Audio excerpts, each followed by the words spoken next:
ಇರಾನ್ನಲ್ಲಿ ತೀವ್ರಗೊಂಡಿರುವಂತಹ ಪ್ರತಿಭಟನಾ ಕಿಚ್ಚು. ಇರಾನ್ಗೆ ಖಡಕ್ ಸಂದೇಶವನ್ನ ಕೊಟ್ಟಿರುವಂತಹ ಟ್ರಂಪ್, ಹತ್ಯೆ ನಿಲ್ಲುವವರೆಗೂ ಕೂಡ ಇರಾನ್ ಜೊತೆ ಮಾತುಕತೆ ಇಲ್ಲ.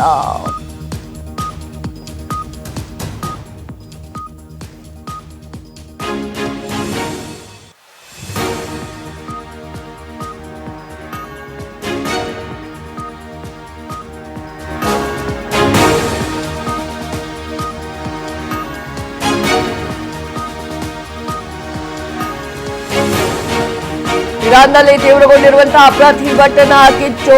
ಇರಾನ್ಗೆ ಖಡಕ್ ಸಂದೇಶವನ್ನು ರವಾನೆ ಮಾಡಿರುವಂತಹ ಟ್ರಂಪ್, ಹತ್ಯೆ ನಿಲ್ಲುವವರೆಗೆ ಇರಾನ್ ಜೊತೆ ಮಾತುಕತೆ ಇಲ್ಲ. ಇರಾನ್ ದೇಶಭಕ್ತರೇ, ನಿಮ್ಮ ಪ್ರತಿಭಟನೆ ಮುಂದುವರಿಸಿ. ಇರಾನ್ ಪ್ರತಿಭಟನಾಕಾರರಿಗೆ ಅಮೆರಿಕ ಬೆಂಬಲ. ಸರ್ಕಾರಿ ಸಂಸ್ಥೆಗಳನ್ನು ವಶಕ್ಕೆಪಡಿಸಿಕೊಳ್ಳಿ ಟ್ರಂಪ್ ಕರೆ. ನಿಮ್ಮ ಸಹಾಯಕ್ಕೆ ನಾವು ಸದಾ ಸಿದ್ಧವಾಗಿರ್ತೇವೆ ಅಂತ ಹೇಳಿ ಡೊನಾಲ್ಡ್ ಟ್ರಂಪ್ ಅವರು ಹೇಳಿದ್ದಾರೆ. ಎಸ್ ವೀಕ್ಷಕರೇ, ಇರಾನ್ನಲ್ಲಿ ಸಾಕಷ್ಟು ಸಂಘಟನೆಗಳು ಭುಗಿಲೆದ್ದಿದೆ. ಆ ಸಂಘಟನೆಗಳಿಗೆ ಇರಾನ್ ಕಂಡ್ರೆ ಮೊದಲೇ ಅಮೆರಿಕಕ್ಕಾಗಲ್ಲ. ಇಸ್ರೇಲ್ ಜೊತೆ ಅಮೆರಿಕ ಇದೆ ಅನ್ನೋ ಕಾರಣಕ್ಕೆ ಇರಾನ್ ಕಂಡ್ರೆ ಇರಾನ್ಗಾಗಲ್ಲ. ಸೊ ಆ ಒಂದು ವಿಚಾರಕ್ಕೆ ಸಂಬಂಧಪಟ್ಟಂತೆ ನೀವೇನಾರ ಮಾಡ್ಕೊಳ್ಳಿ, ದೊಮ್ಮೆ ಮಾಡ್ಕೊಳ್ಳಿ, ಗಲಾಟೆ ಮಾಡ್ಕೊಳ್ಳಿ, ನಾನಿದ್ದೀನಿ ಅಂತ ಹೇಳಿರುವಂಥದ್ದು.